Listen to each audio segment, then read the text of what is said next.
नमस्कार दोस्तों, आज हम आपको श्रावण शिवरात्रि में सुनी जाने वाली शिव जी मन मोहने वाली कथा सुनाने जा रहे हैं। श्रावण शिवरात्रि की हार्दिक शुभकामनाएं। कहा जाता है कि श्रावण शिवरात्रि से शिव जी पृथ्वी पर भ्रमण करते हैं। जो भी उनकी इन कथाओं का श्रवण करता है, शिव जी की विशेष कृपा उस पर बनी रहती है। तो चलिए कथा शुरू करते हैं। सावन मास में शिव जी की अमर कथा सुनने का विशेष महत्व है। ये कथा भगवान शिव और माता पार्वती जी के संवाद की है। मान्यता के अनुसार माना जाता है कि अमरनाथ गुफा में कबूतर का जोड़ा रहता है, जो आज भी अमर है, क्योंकि उस कबूतर के जोड़े ने भगवान शिव के कथन अनुसार उस कथा का श्रवण किया था। एक बार देवी पार्वती के पूछने पर भगवान शिव ने उन्हें सुनाया था। तो आइए आज वही कथा का श्रवण करते हैं। अमरनाथ गुफा से जुड़ी हुई पौराणिक मान्यता है कि भगवान शिव ने देवी पार्वती जी को एक ऐसी कथा सुनाई थी जिसमें अमरनाथ यात्रा के मार्ग में आने वाले अनेक स्थानों का वर्णन था, और ये कथा कालांतर में अमर कथा के नाम से विख्यात हुई। एक बार की बात है, देवी पार्वती जी ने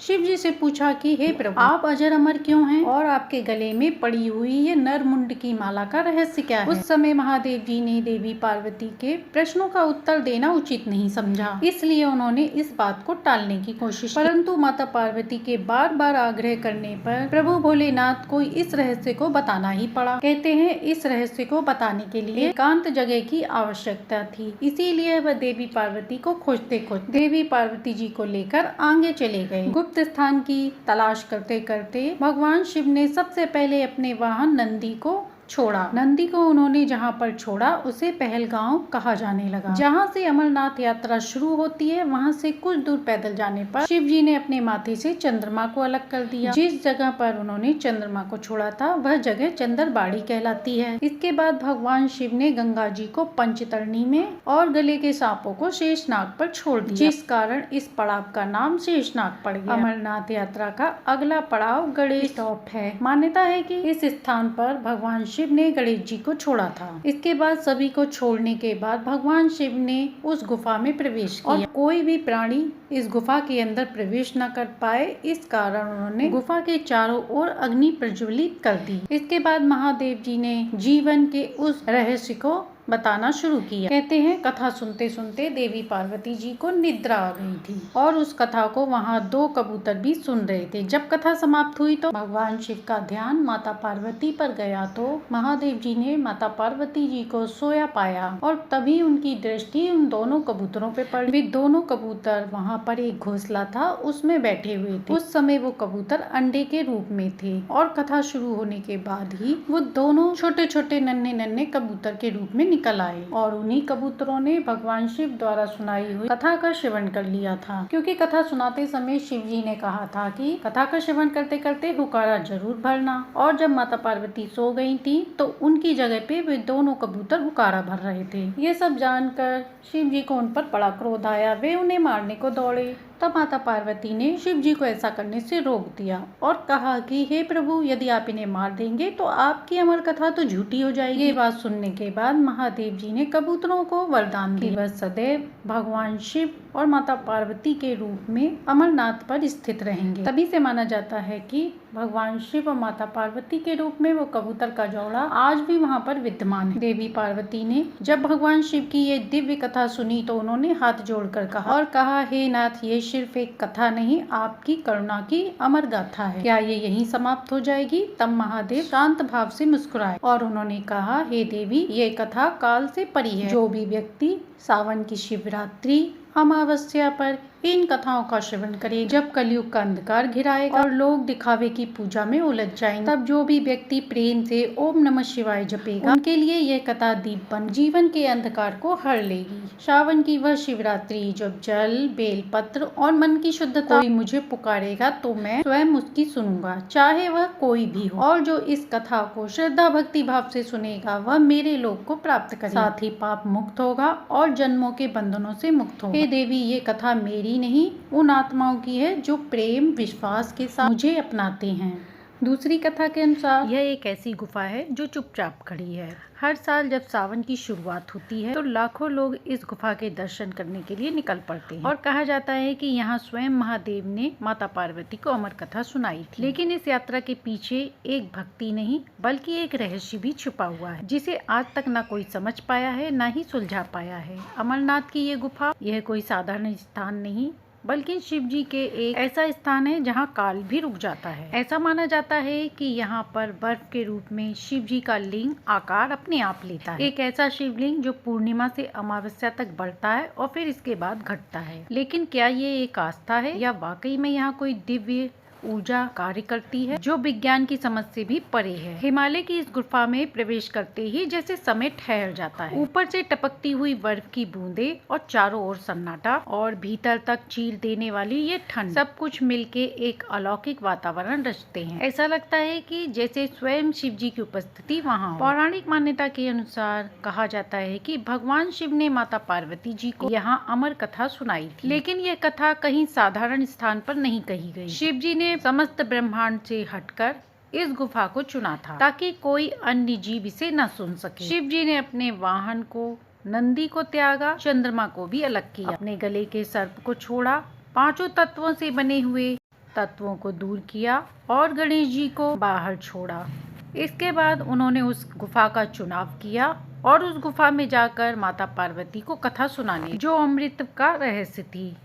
परंतु वहाँ दो मौजूद कबूतरों का जोड़ा वह भी ये कथा को सुन रहा था और ये कबूतरों का जोड़ा आज भी वहाँ हर वर्ष दिखाई देता है। इस रहस्य को कोई भी समझ नहीं पाया है। इस चीज को न वैज्ञानिक सिद्ध कर पाए न भक्त नकार पाए। क्या सच में कोई अमर चीज जैसी वहाँ है? 2014 में वहाँ के वैज्ञानिकों ने वहाँ पर कैमरे लगाए। उन्होंने वहाँ रिकॉर्ड किया कि रात के समय जब तापमान वहाँ -20 डिग्री तक गिर जाता है तब भी शिवलिंग के आसपास का वातावरण वहाँ पे ठंडा ही पाया गया। वहाँ ये बहुत ही अजीब था, जब हवा और बर्फ दोनों ही एक जैसे तापमान पर हो तो शिवलिंग के आसपास की बर्फ अधिक ठंडी क्यों? कुछ मान्यताओं के अनुसार यह शिवलिंग धरती के केंद्र से निकलने वाली किसी ऊर्जा से निर्मित होता है।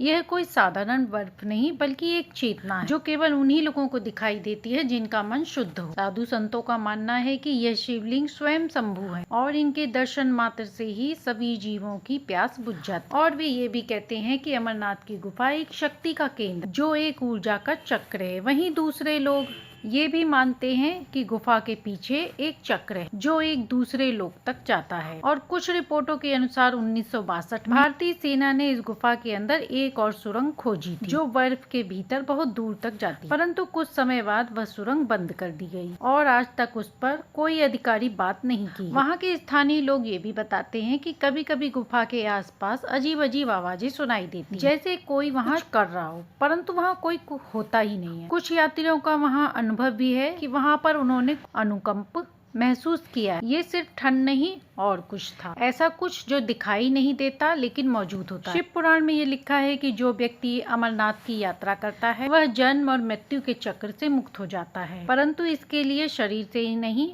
बल्कि मन और आत्मा से शुद्ध होना बहुत जरूरी है। पौराणिक कथा के अनुसार एक बार की बात है, एक व्यक्ति रात के समय चुपचाप इस गुफा में घुस गया था, लेकिन अगली सुबह वह व्यक्ति गुफा के बाहर बेसुध मिला और वह ना ही बोल पा रहा था ना ही देख पा रहा था। उसकी आंखें खुली तो थी परंतु वह किसी और लोक को देख रहा था। ऐसी ही एक और घटना थी कि एक यात्री था जो रास्ता भटक गया था। तभी उस व्यक्ति को एक साधु मिला और उसने कहा जाना है तो मन साफ करके जाओ। जब वह यात्री बाकी लोगों से मिला और उसने उस साधु के बारे में उन लोगों को बताया तो सबने कहा इस रास्ते पर तो कोई नहीं रहता। तो फिर क्या वह महादेव स्वयं थे या फिर कोई योगी? कुछ लोगों का मानना है कि अमरनाथ गुफा ऊर्जा केंद्र पर स्थित है जहां ब्रह्मांड की ऊर्जा सघन एकत्रित है। वहां जाने का अर्थ है उस ऊर्जा के सामने खड़ा होना जो तुम्हारी आत्मा का सच खोल देती है। हर साल जो भी वहां यात्रा करने जाते हैं वह अपने जीवन के बहुत कठिन समय से गुजरते हैं। पथरीले रास्ते, तेज हवाएं, ऑक्सीजन की कमी और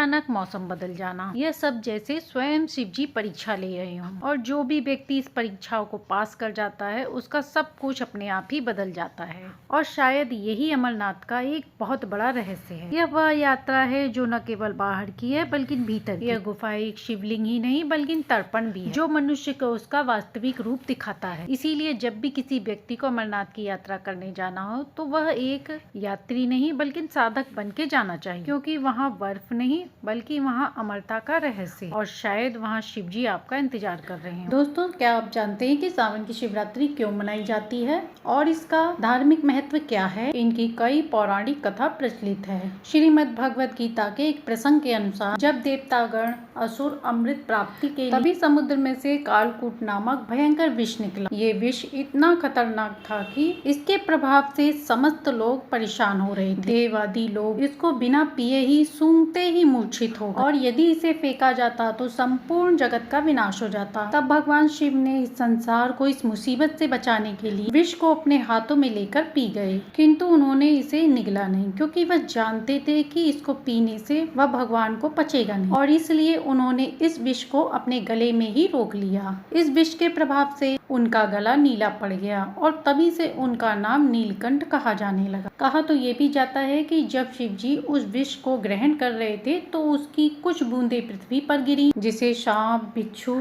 अन्य विषैले जीवों ने ग्रहण किया और वह जहरीले हो गए। कहते हैं कि अधिक जहर की वजह से जब शिव जी का गला जलने लगा तो तब शिव गणों ने उनके ऊपर पानी की बौछार करना शुरू कर दिया। तो तभी से सावन में कांवड़ यात्रा शुरू हो गई और सभी यात्री लोग शिव जी पर जल अर्पण करने लगे और ऐसा करने वाले सभी भक्तों की मनोकामनाएं पूर्ण होती हैं। वहीं अगली कथा के अनुसार एक बार शिव जी का परम भक्त लकड़ियां काटने के लिए जंगल में जाता है और वह उस घने जंगल में खो जाता है और अत्यधिक रात हो जाने के कारण उसे घर का रास्ता नहीं मिल रहा, क्योंकि वह जंगल में बहुत अंदर तक चला गया था। इसीलिए वह जानवरों के डर से एक पेड़ पर चढ़ गया, परंतु उसे डर था कि यदि वह सो गया तो पेड़ से गिर जाएगा और जानवर आकर उसे खा लेंगे। इसलिए रात भर वह शिव जी का नाम लेकर पत्तियों को तोड़कर नीचे गिराता रहा, क्योंकि जिस पेड़ पर वह चढ़ा था वह बेल वृक्ष का था और उस वृक्ष के नीचे एक पुराना शिवलिंग था, जो कि उसे कुछ पता ही नहीं था। पूरी रात उसने यही कार्य किया। सुबह होने पर उसने देखा कि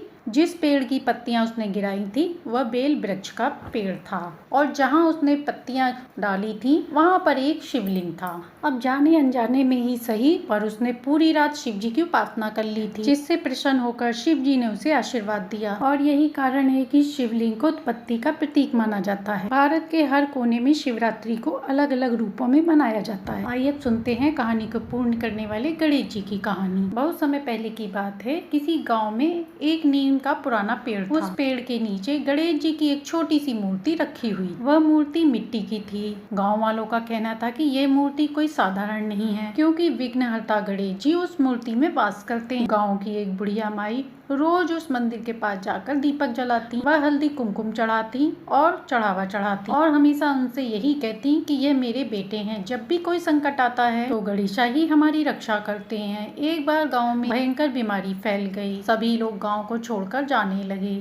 सब लोगों ने बहुत पूजा पाठ की, परंतु कोई असर नहीं हुआ। तब बुढ़िया माई ने गणेश जी से प्रार्थना करी, हे गणेश, इस गांव को आप बचा लो, हम सब आपके भक्त हैं। बुढ़िया माई के अंदर श्रद्धा भक्ति को देखकर गणेश जी उनसे प्रसन्न हुए, क्योंकि सभी लोग इधर उधर चले गए थे और बुढ़िया माई बीमारी को देखते हुए भी वहीं रह रही थी और गणेश जी की पूजा आराधना भक्ति भाव से कर रही थी। इस कारण गणेश जी ने अगली सुबह गाँव का वातावरण शुद्ध कर दिया। गाँव का वातावरण शुद्ध हो गया और सभी लोग स्वस्थ हो गए। यह देखकर सभी लोग चकित थे। पूरे गाँव में यह चर्चा फैल गई कि यह चमत्कार तो गणेश जी ने ही किया है। परंतु कुछ बाहरी लोग आए, वह कहने लगे ये तो अंधविश्वास, मिट्टी की मूर्ति कुछ नहीं कर सकती। उन लोगों ने मिट्टी की मूर्ति को हटाने की कोशिश की। जैसे ही उन्होंने मूर्ति को छुआ, तेज आंधी चली और मूर्ति को छूने वाला व्यक्ति अचेत होकर गिर पड़ा। तब सभी को समझ आ गया कि यह कोई साधारण मूर्ति, यहाँ गणेश जी स्वयं निवास करते हैं। उसके बाद गाँव वाले सभी लोगों ने मिलकर वहाँ सुंदर सा एक गणेश जी का मंदिर स्थापित कर दिया और इसके बाद वहाँ पर सभी लोग मिलकर पूजा आराधना करने लगे और गणेश जी को मोदक और लड्डू का भोग चढ़ाने लगे। जो भी सच्चे मन से गणेश जी का नाम लेता है उसकी समस्त मनोकामनाएं पूर्ण होती है। तो ये थी शिवरात्रि पर सुनी जाने वाली संपूर्ण 5 कहानियाँ। आशा है कि आपको ये कहानी पसंद आई होगी। यदि पसंद आई हो तो लाइक शेयर सब्सक्राइब करें।